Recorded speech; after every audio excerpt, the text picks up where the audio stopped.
We've all hit that wall. You know exactly what you need to do. Your goal is right in front of you, but you feel completely paralyzed. It's a deep, draining exhaustion where every step forward feels impossible, and you're dragged down by the sheer weight of doing nothing. Thousands of years ago, the future emperor of India felt exactly the same way. Chandragupta Maurya sat defeated by a riverbank, exhausted and directionless. He confessed his lack of energy to his mentor, the legendary strategist Chanakya. Chanakya didn't offer sympathy. He looked at his student and delivered a blunt diagnosis.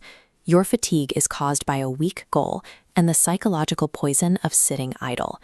He gave Chandragupta a rule for success that sounds nearly impossible to follow: never sit idle.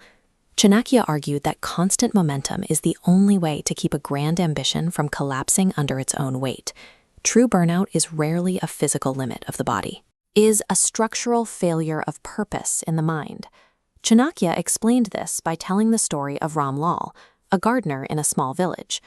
Ram Lal had a plot of land and a mountain of debt. When spring arrived, he planted his seeds. But the moment the physical work was done, he immediately defaulted to rest. He went home and assumed that fate and nature would handle the rest of the labor. While Ram Lal sat at the village square drinking tea, his neighbors maintained a daily rhythm. They watered their fields, they added fertilizer, and protected crops from pests. They kept their momentum alive. Harvest season exposed the reality of his choice.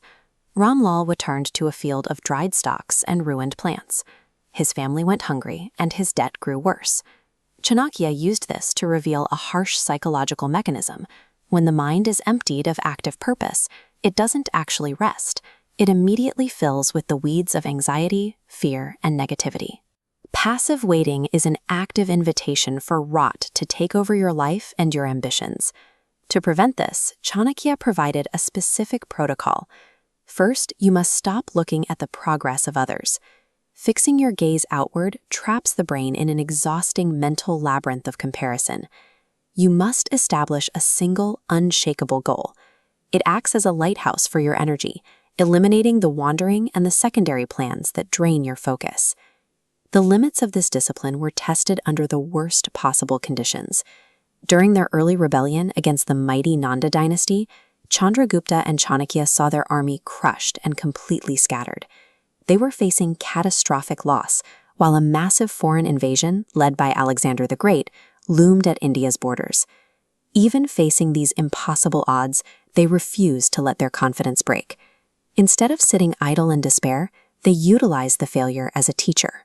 They analyzed their tactical errors, forged alliances with local tribes, and built an entirely new strategy while their enemies assumed they were finished.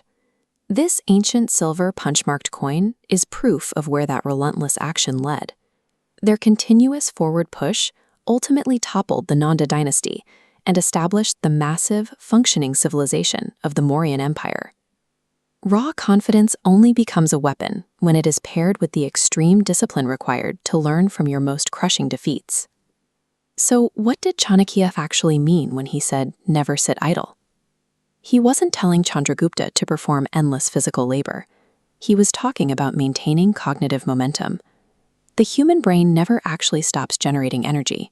The cognitive engine is always running, and without purpose, it turns inward, generating anxiety. Correctly using idle time means intentionally directing that energy, visualizing plans, absorbing environments, or learning microskills. It keeps the mind's arrow pointed forward.